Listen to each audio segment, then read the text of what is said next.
हाँ, तो आज हम, जैसा कि मैंने पहले ही बताया था कि आपको गुर्जर प्रतिहार वंश हम शुरू करेंगे, तो गुर्जर प्रतिहार वंश को शुरू करते हैं। पहले बात करते हैं गुर्जर प्रतिहार वंश की मुख्य उपलब्धि क्या रही है। तो इतिहासकारों के अनुसार कई वर्षों तक गुर्जर प्रतिहारों ने उत्तरी पश्चिमी भारत पर शासन किया और उस दौर में जो अरब आक्रमणकारी भारत में प्रवेश की कोशिश कर रहे थे वो सफल नहीं हो पाए। यानी गुर्जर प्रतिहारों ने कई वर्षों तक भारत की उत्तरी पश्चिमी सीमा की रक्षा की, जिसकी वजह से भारत का पूर्ण रूप से इस्लामीकरण नहीं हो पाया। इतिहासकार आर.सी. मजूमदार के अनुसार, किसके अनुसार? इतिहासकार आर.सी. मजूमदार के अनुसार गुर्जर प्रतिहारों ने 6ठी से 12वीं शताब्दी तक शासन किया और अरब आक्रमणकारियों के लिए बाधक का कार्य किया। बहुत ही महत्वपूर्ण प्रश्न आ चुका है एक बार परीक्षा में। इतिहासकार आर.सी. मजूमदार के अनुसार गुर्जर प्रतिहारों ने 6ठी से 12वीं शताब्दी तक शासन किया और 6ठी से 12वीं शताब्दी तक अरब आक्रमणकारियों के लिए बाधक का कार्य किया। बहुत महत्वपूर्ण प्रश्न, इसे लिख लेवे। नेक्स्ट, गुर्जर प्रतिहार वंश है, उसमें उनका जो मुख्य अभिलेख है वो है ग्वालियर अभिलेख, जो मिहिर भोज का है और इसी को कहा जाता है, मिहिर भोज को ही भोज प्रथम भी कहा गया है। ग्वालियर अभिलेख में गुर्जर प्रतिहारों को सौमित्र अर्थात भगवान राम के भाई लक्ष्मण, जिनको सौमित्र भी कहा गया है, उनका वंशज कहा गया है। किस अभिलेख में गुर्जर प्रतिहारों को सौमित्र या लक्ष्मण का वंशज कहा गया है? तो उत्तर होगा भोज प्रथम या मिहिर भोज का ग्वालियर अभिलेख या ग्वालियर प्रशस्ति। ठीक है, अब बात करते हैं कि गुर्जर प्रतिहार हैं, उनका सर्वप्रथम उल्लेख किसमें हुआ है? गुर्जर प्रतिहारों का सर्वप्रथम उल्लेख हुआ है ऐहोल प्रशस्ति में। ऐहोल प्रशस्ति किसके समय की है? चालुक्य वंशी शासक, कहाँ का? बादामी का चालुक्य वंशी शासक पुलकेशिन द्वितीय की है ऐहोल प्रशस्ति, और इसकी रचना की है रवि कीर्ति ने। तो रवि कीर्ति द्वारा रचित ऐहोल प्रशस्ति में गुर्जर जाति का पहली बार उल्लेख मिलता है। हर्षवर्धन के दरबारी कवि बाणभट्ट की रचना हर्षचरित में भी गुर्जर प्रतिहारों का उल्लेख मिलता है। गुर्जरों का उल्लेख बाणभट्ट के हर्षचरित में भी मिलता है। गुर्जर प्रतिहारों का आदि पुरुष कौन था? तो हरिश्चंद्र है, वह गुर्जर प्रतिहारों का आदि पुरुष था। हरिश्चंद्र को रोहिलिद्ध भी कहा गया है। हरिश्चंद्र को रोहिलिद्ध भी कहा गया है। हरिश्चंद्र की एक पत्नी ब्राह्मण थी, एक पत्नी क्षत्रिय थी। क्षत्रिय पत्नी का नाम भद्रा था। भद्रा की 4 पुत्र थे, उनमें सबसे शक्तिशाली कौन सा था? रज्जिल था। कौन था? रज्जिल था। गुर्जर प्रतिहारों की प्रारंभिक राजधानी कौन सी थी? मंडोर। गुर्जर प्रतिहारों की प्रारंभिक राजधानी कौन सी थी? मंडोर। मंडोर को मांडव्यपुर भी कहा गया है। मंडोर को मांडवीपुर भी कहा गया है। मंडोर गुर्जर प्रतिहारों की प्रारंभिक राजधानी थी। गुर्जर प्रतिहारों का मूल क्षेत्र घटियाला अभिलेख और जोधपुर अभिलेख के अनुसार कौन सा था? गुर्जरात्र प्रदेश इनका मूल स्थान था। किसका? गुर्जर प्रतिहारों का। मूणोत नैणसी, जिनकी रचनाएं कौन सी है? मारवाड़ राव परगनारी विगत और नैणसी ख्यात। तो मूणोत नैणसी कहते हैं कि गुर्जर प्रतिहारों की कितनी शाखाएं थी? 26 शाखाएं। मूणोत नैणसी गुर्जर प्रतिहारों की 26 शाखाओं का उल्लेख करते हैं और उसमें प्रारंभिक शाखा कौन सी थी? मंडोर शाखा। चीनी यात्री वेनसांग किसके समय भारत आया था? हर्षवर्धन, पुष्यभूति वंश का शासक था हर्षवर्धन, उसके समय वेनसांग भारत आया था 7वीं शताब्दी में। उसने भीनमाल की यात्रा की थी और वो कहता है कि गुर्जरों का राज्य क्षेत्र कौन सा था? कुचेलो। वेनसांग अपनी रचना सियूकी में गुर्जरों का राज्य क्षेत्र कौन सा बताता है? कुचेलो। और गुर्जर प्रतिहारों की राजधानी किसको बताता है वेनसांग? पीलोमली, यानी भीनमाल गुर्जर प्रतिहारों की उस वक्त राजधानी थी और वेनसांग ने भीनमाल के लिए किस शब्द का प्रयोग किया है? पीलोमली। और वेनसांग के अनुसार गुर्जर क्या थे? क्षत्रिय थे। क्या थे? क्षत्रिय थे। ठीक है, नेक्स्ट बात करते हैं गुर्जर प्रतिहारों की उत्पत्ति। गुर्जर प्रतिहारों की उत्पत्ति में इतिहासकारों में मतभेद है।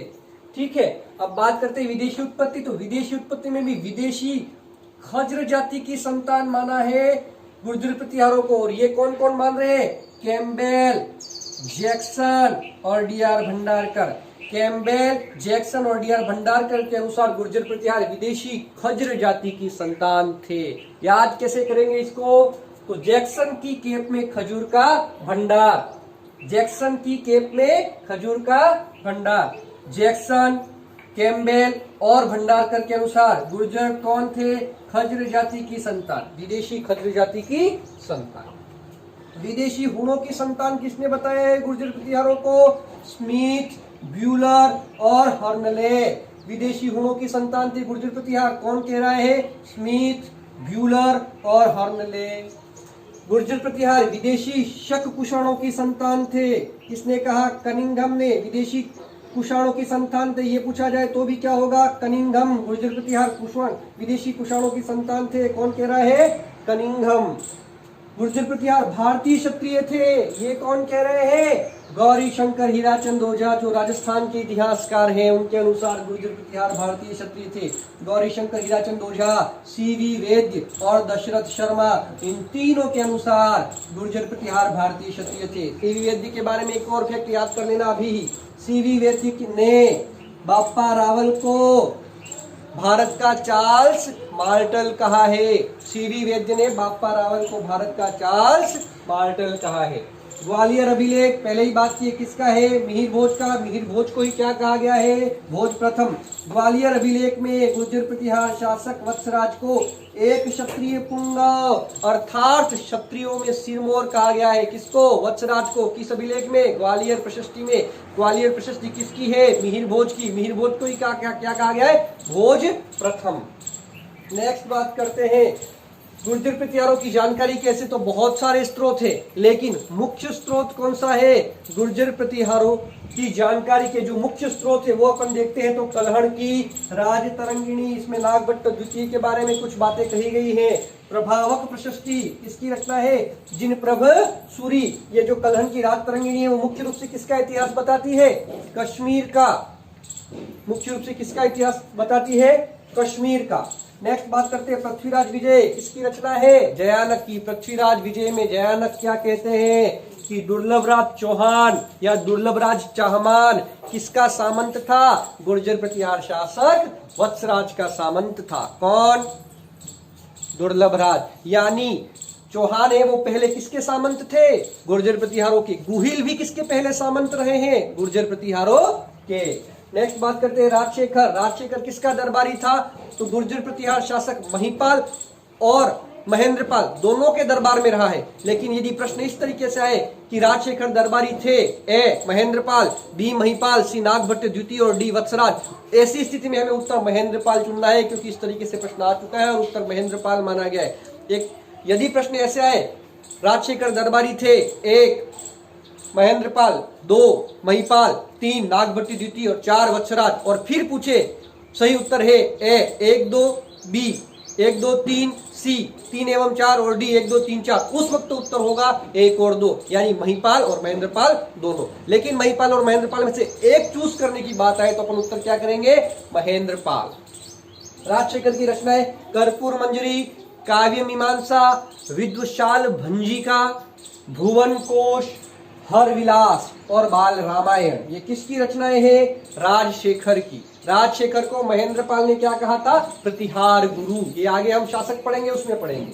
अरब लेखक सुलेमान जो मिहिर भोज के समय आया। अरब लेखक अल मसूदी यात्री थे दोनों। ये यात्री किसके समय आए थे? तो सुलेमान आया था मिहिर भोज के समय, अल मसूदी आया था महिपाल के समय। इन दोनों ने भी गुर्जर प्रतिहारों को उल्लेख किया है। अल मसूदी की रचना है मिडास ऑफ गॉल्ड। अल मसूदी की रचना कौन सी है? Midas of gold. चीनी यात्री वेनसांग है, उसने भी गुर्जर प्रतिहारों का उल्लेख किया है। नेक्स्ट बात करते हैं गुर्जर प्रतिहारों की मुख्य शाखाएं। प्रारंभिक शाखा अधिकांश इतिहासकारों के अनुसार कौन सी थी? मंडोर। लेकिन यदि आपसे पूछा जाए इतिहासकार दशरथ शर्मा के अनुसार गुर्जर प्रतिहारों की प्रारंभिक शाखा थी, तो दशरथ शर्मा के अनुसार कौन सी थी? अवंती या उज्जैन शाखा। बाकी अधिकांश इतिहासकारों के अनुसार कौन सी थी? मंडोर। कौन सी थी? मंडोर। मंडोर शाखा का आदि पुरुष कौन था? हरिश्चंद्र। भड़ोत शाखा का संस्थापक कौन था? दत्त प्रथम।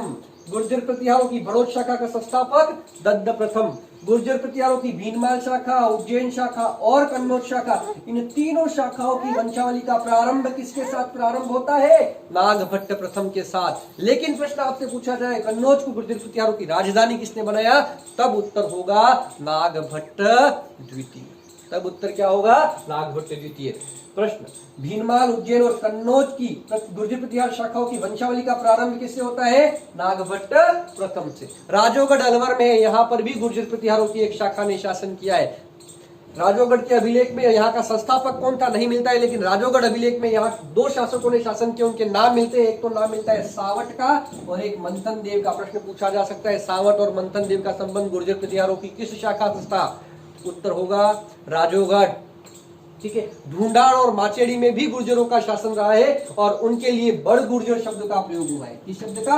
बड़ गुर्जर। यानी ढूंढाड़ और माचेड़ी के जो गुर्जर थे उनको क्या कहा गया है? बड़ गुर्जर। ठीक है, आगे थोड़ी देर में देखते हैं हम।